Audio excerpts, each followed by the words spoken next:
Biz Abxaziya Respublikasida ishlayotgan o'zbek Сотни находящихся на абхазско-российской границе узбекских мигрантов вынуждены жить на улице, не имея возможности вернуться домой.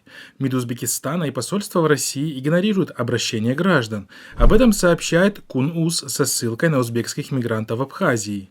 По словам Рената Юсупова из Сурхандарии, в настоящее время в Абхазии находятся около 2000 граждан Узбекистана. Они приехали сюда работать из России. Когда из-за пандемии границы закрылись, граждане Узбекистана остались здесь и надеялись на снятие карантинных ограничений.